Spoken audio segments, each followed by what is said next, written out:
தொகுதி மாறும் முக்கிய திமுக அமைச்சர்கள். ஸ்டாலின் கையில் எடுக்கும் பிரம்மாஸ்திரம். என்ன நடக்குது? திமுக அமைச்சர்கள் பலர் இந்த முறை சட்டசபை தொகுதியில் தொகுதி மாறி போட்டியிட வாய்ப்புகள் உள்ளதாக கூறப்படுகிறது. திமுக அமைச்சர்கள் தங்கள் தொகுதிகளில் கலவையான அரசியல் நிலவரங்களை எதிர்கொண்டுள்ளதாக தகவல்கள் வெளியாகியுள்ளன. அதாவது பலருக்கு எதிரான அரசியல் சூழல் அந்த தொகுதிகளில் நிலவுவதாக கூறப்படுகிறது. சிலர் வலுவான நிலையில் இருந்தாலும் மற்றவர்கள் கடும் தேர்தல் சவால்கள் மற்றும் மக்கள் எதிர்ப்பை எதிர்கொண்டுள்ளனர். மாநிலம் முழுவதும் பல தொகுதிகளில் கள யதார்த்தம் அமைச்சர்களுக்கு எதிராக உள்ளதாக கூறப்படுகிறது. தூத்துக்குடி தொகுதியில் மூத்த அமைச்சர் கீதா ஜீவன் தொடர்ந்து வலுவான நிலையில் உள்ளார். அப்பகுதியில் அவரது செல்வாக்கு உறுதியாக உள்ளதோடு பெரிய அரசியல் சிக்கல்கள் இல்லை. ஆனால் அமைச்சர்கள் பெரிய கருப்பன், பிடிஆர் பழனிவேல் தியாகராஜன் ஆகியோர் அவ்வளவு வலுவாக இல்லை. மூத்த அமைச்சர் தங்கம் தென்னரசு, மூர்த்தி வலுவாக உள்ளனர். அவர்களின் செயல்பாடு, அரசியல் மற்றும் உள்ளூர் ஆதரவு அவர்களுக்கு தொகுதியில் சாதகமாக உள்ளது. அதேபோல் அன்பில் மகேஷுக்கும் சாதகமான சூழல் உள்ளது. மொத்தமாக திருச்சி மாவட்டத்தில் உள்ள 2 அமைச்சர்களுமே சிறப்பாக செயல்படுவார்கள் என்று பரவலாக எதிர்பார்க்கப்படுகிறது. தற்போது தேர்தல் நடைபெற்றால் அவர்கள் பெரிய வாக்கு வித்தியாசத்தில் வெற்றி பெறுவார்கள் என அரசியல் பார்வையாளர்கள் கணித்துள்ளனர். அவர்களின் ஆழமான உள்ளூர் செல்வாக்கு, திறமையான நிர்வாக அணுகுமுறை மற்றும் கட்சி அமைப்பு பலம் ஆகியவை வாக்காளர்களுடனான தொடர்புகளை வலுப்படுத்தியுள்ளன. ஆனால் அனைத்து அமைச்சர்களும் இத்தகைய பாதுகாப்பான நிலையில் இல்லை.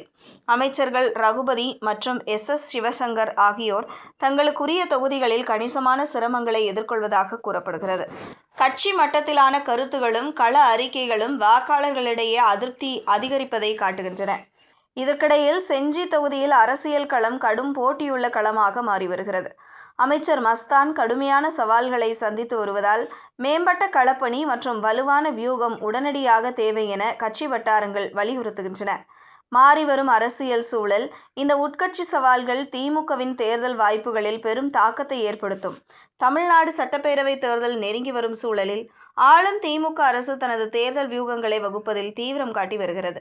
இதன் ஒரு பகுதியாக உளவுத்துறை மூலம் 5 கட்டங்களாக ஒரு விரிவான கருத்து கணிப்பு நடத்த திட்டமிட்டுள்ளது. கட்சி வட்டாரங்கள் இந்த முக்கியமான தகவலை உறுதிப்படுத்தியுள்ளன. சட்டமன்றம் மற்றும் நாடாளுமன்ற தேர்தல்களுக்கு முன்னதாக ஆளும் கட்சிகள் இதுபோன்ற உளவுத்துறை ஆய்வுகளை மேற்கொள்வது பொதுவான ஒரு நடைமுறையாகும்.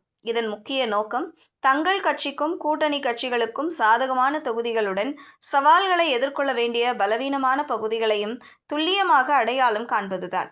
இதன் மூலம் தேர்தல் உத்திகளை வகுக்க ஒரு தெளிவான புரிதலை பெற முடியும். இதன் மூலம் தேர்தல் களத்தில் கட்சியின் நிலையை மேலும் வலுப்படுத்த முடியும். 2021 சட்டமன்ற தேர்தலில் திமுக சார்பாக ஒவ்வொரு தொகுதிக்கும் 3 குழுக்கள் வேட்பாளர்களை பரிந்துரைத்தன.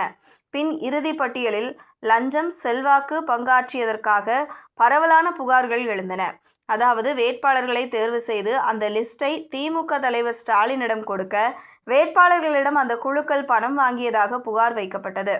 தகுதி, களப்பணி, புகழ் புறக்கணிக்கப்பட்டதாக பல கட்சி நிர்வாகிகள் அதிருப்தி தெரிவித்தனர். ஸ்டாலின் இதை விரும்பவில்லை. இந்த முறை திமுக ஆளும் கட்சி என்பதால் வேட்பாளர் தேர்வில் உளவுத்துறையை பயன்படுத்தும் என்கிறார்கள். 2026 தேர்தல் வேட்பாளர்களுக்கு திமுக தலைமை பல அடுக்கு தேர்வு முறையை திட்டமிட்டுள்ளது. அதாவது காசு கொடுத்துவிட்டு வேட்பாளர்களை தேர்வு செய்யக்கூடாது என்று ஸ்டாலின் உறுதியாக உள்ளாராம். 234 சட்டமன்ற தொகுதிகளுக்கும் 3 சாத்தியமான வேட்பாளர்களின் பட்டியலை மாநில உளவுத்துறை தயாரிக்கும். இதற்கான உத்தரவை அவர் ஏற்கனவே உளவுத்துறைக்கு போட்டுவிட்டாராம். உள்ளூர் செல்வாக்கு, பொது பிம்பம், கடந்த கால தேர்தல் செயல்பாடு, தொண்டர்களை திரட்டும் திறன், வாக்காளர்களை கவரும் திறன் போன்ற தகவல்கள் அடிப்படையில் இந்த லிஸ்ட் தயார் செய்யப்படும். அதே வேளையில் அரசியல் மதிப்பீடு, தேர்தல் வியூகங்களை கையாளும் PEN குழு ஒவ்வொரு தொகுதிக்கும் 3 வேட்பாளர்களுடன் மற்றொரு பட்டியலை உருவாக்கும். இக்குழு மாவட்ட அலகுகள், வாக்குச்சாவடி முகவர்கள், அரசியல் போக்குகளை கண்காணிக்கும் மூத்த பார்வையாளர்களிடமிருந்து அறிக்கைகளை சேகரிக்கும். இதுபோக இன்னொரு தனியார் குழுவும் வேட்பாளர்களை தேர்வு செய்யும். அந்த 3இன் அடிப்படையில் ஒரு வேட்பாளர் தேர்வு செய்யப்படுவார்.